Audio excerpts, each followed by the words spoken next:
there should be some kind of sanctions against that place until they make some type of change. You can't take the vertebrae out of your back just to fit inside of someone's ceiling. You have to stand up full and proud, stand up erect. Martin tried to put me in my first dress. When he had to go on his hiatus, he tell me, Cat, when I come back, I need you. You my young partner, you my brother in comedy. When I come back, just promise me that my next movie, it'll be me and you. We gonna do it together. So it looks like Cat Williams gained another supporter, and it's none other than Terrence Howard, who is now spilling the tea on how he got fed up with Hollywood trying to put him in a dress. According to Terrence, Hollywood is really out here trying to strip black men of their masculinity, and he's throwing shade at the industry, claiming they accused him of being hard to work with just because he wasn't down for playing certain kinds of roles. Now, we've all heard the whispers about how Hollywood is allegedly pushing this agenda to make black men look more effeminate, and heavyweights like Dave Chappelle and Cat Williams have been calling it out, saying black actors are pressured to wear a dress on screen before they can level up in fame. And while some fans are now saying this is not such a big issue as people are trying to make it, it looks like Terrence is standing his ground. In fact, word on the street is that Hollywood slapped Terrence with a difficult to work with label just because he turned down a role where he was asked to be in a dress. But Terrence is over being blackballed by the industry, and he just spilled the beans that he just might quit acting for good because Hollywood's agenda got him sick. That's the stuff you've got to watch. See, that's why you got to clear this stuff up. You've got to watch the stuff that they put out there, you know, because they're just trying to make money. So you've all probably heard by now that Cat Williams reignited the conversation surrounding the rumored agenda in Hollywood about black male actors being pressured to wear dresses on screen before they reach that A-list status. And now some sources are claiming Terrence Howard is one of the many talented actors who got blacklisted for saying no to the dress. Now, Terrence has been a talk of the town kind of dude for some time, and that's because his personal life drama often took the spotlight away from his acting. But let's not front on his talent though. Back in the early 2000s, Terrence was on the verge of being the next best leading man. His Oscar-winning performance in Crash had folks thinking he was going to be the hottest actor of his generation. Jump to 2008, Terrence showed up in the Marvel blockbuster Iron Man as Rhodey, and even though he's holding down a side gig, he's cashing in as the highest paid actor in the movie. But fast forward to 2010, and what do you know? Don Cheadle steps in as Rhodey in the Iron Man sequel. Word on the street is Terrence got hit with a massive pay cut offer, like 50 to 80% for Iron Man 2. But here's the kicker. We never found out if he said no or if Marvel pulled the plug on him. Entertainment Weekly spilled the tea back then, saying Terrence might have had a temper issue and was a handful on set. But Terrence didn't take that narrative lying down, and he claimed he got tagged as the angry black man on purpose, especially after he started speaking up about Hollywood's agenda to emasculate black men. Now, this whole Hollywood trying to push a more feminine image on black men is not a fresh idea, and many black comedians and actors have publicly spoken out about it. Take Eddie Griffin, for example. He was one of the OG voices throwing shade at Hollywood for making black actors and comedians wear dresses on the big screen. Eddie spilled the beans on Hollywood's rumored dress-wearing agenda all the way back in 1999 in his comedy Foolish, where he not only starred, but also wrote the whole script. In Foolish, Eddie takes on the role of Miles Foolish Ways, an up-and-coming comedian hustling to make it big in Hollywood. Now here's the kicker. There's this unforgettable scene where the studio big shots are trying to talk Foolish into wearing a dress for a role and telling him all the A-listers have done it. So what do you think? It's never been done before. 3 lovable drag queens driving cross-country, helping middle America solve its problems. Y'all want me to wear a dress? Foolish, this isn't a throwaway role. You'll be carrying the emotional energy of the movie.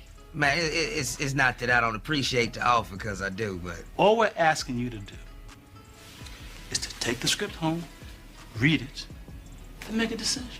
Then make the decision. Foolish.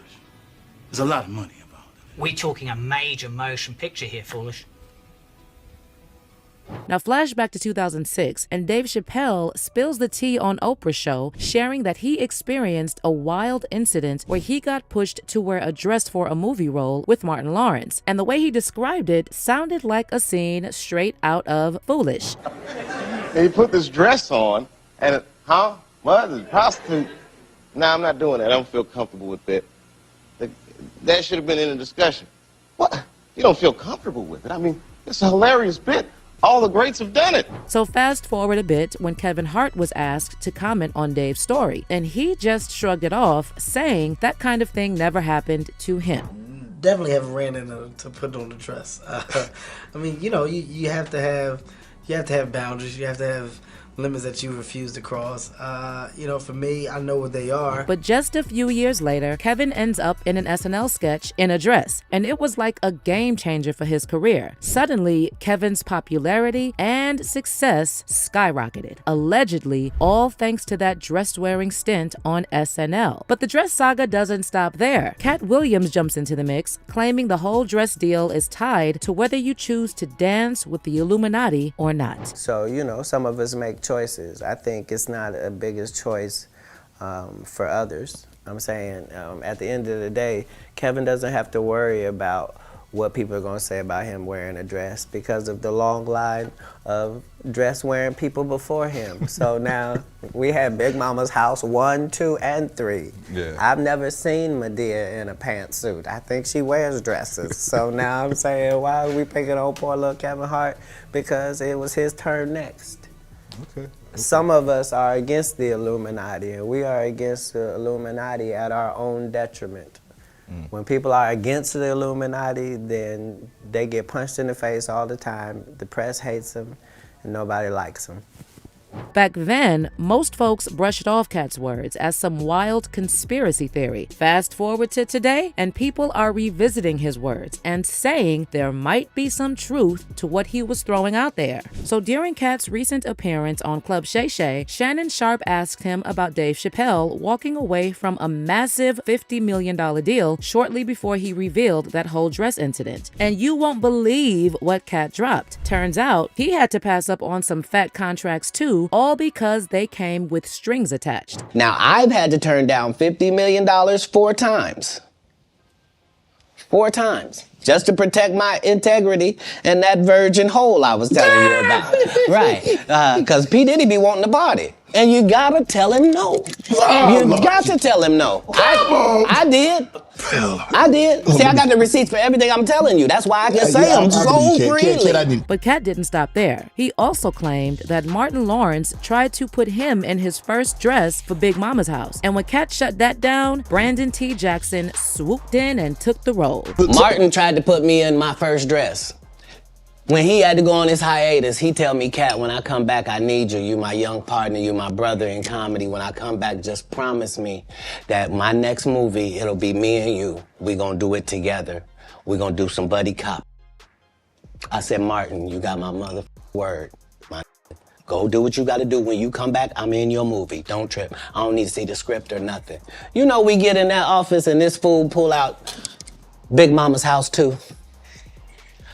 I almost died. And I gotta read this script from all these good white people. Where this nigga want me to get in a dress with him.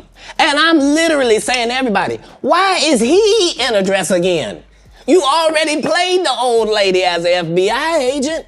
We can play anything now. We can be playing a dog catcher this time. Why do we need to be in a dress? And I get so mad, I say, you don't want me. You want Brandon T. Jackson. And that's who they went and got. Twice I said it, they went and got him. Just like I'm telling you, I had that other dude's work. I had all of it. Now, circling back to Terrence Howard, reports recently emerged that this whole dress thing was one of the main reasons Terrence turned his back on Hollywood. All right, let me fill you in on the latest interview with Terrence. When they asked him about the buzz going around that he got the boot from Iron Man 2 because of anger issues and not being the most cooperative on set, Terrence shut that down real quick and made it crystal clear that he wasn't about to let Hollywood bosses tell him what a black man should look like on the big screen. So according to Terrence, black actors are getting pushed to embrace a more effeminate vibe if they want to hit the big leagues. He said, my daddy taught me never take the vertebrae out of your back or the base out of your throat. I ain't raising sheep, I raised men. stay a man. Everything is androgynous, you know? The more successful men are now the effeminate. And then in another recent interview with Revolt, Terrence doubled down on his thoughts with Hollywood having a bone to pick with strong black men. And he said that only white men are allowed to be both strong and non-threatening at the same time. The man has been demonized, Terrence said. With the new formula, most men are made to be effeminate and not have their power or sense of strength. They allow white men to be able to be strong, but when it's black men, it's seen as a threat. He also added, I don't want to remove a few chromosomes to fit into someone's story, so I feel they need to expand their stories to allow men to be men and simultaneously appreciate a woman's beauty. Now, as you can imagine, the internet is serving up a buffet of opinions on this whole saga. Some folks are quick to throw around the label conspiracy theorists at Terrence and Cat Williams, and they're also saying we have way bigger problems to worry about than actors wearing dresses. Someone said, as a 42-year-old black man, the last thing I'm worried about in my life is comedians wearing dresses. Rap, hip-hop, and hood culture are way more threatening to my life than this. And another one added, putting on a dress is for comedic value. Madea, Shanae, Nutty Professor, White Chicks, Big Mama's House were all hilarious. Making people laugh is what it's all about. Someone told people the narrative of a dress being used to emasculate men, and y'all ran with it. But on the flip side, there are many fans giving Terrence and Cat some major props for pulling back the curtain on Hollywood's shady side. And they're convinced this whole dress thing is more sinister than it seems. One person wrote, Terrence Howard is absolutely correct. This ain't no conspiracy. They all know the agenda. And another one added, I'm with Terrence. Brothers are still enslaved and don't seem to care. All because of the almighty dollar. They are definitely trying to emasculate our men, and our men are cool with it. But let me know how you feel about Terrence Howard's comments on the dress controversy. Do you think there's really an agenda behind the way Hollywood portrays black men? Leave your comments down below, and then check out this next video.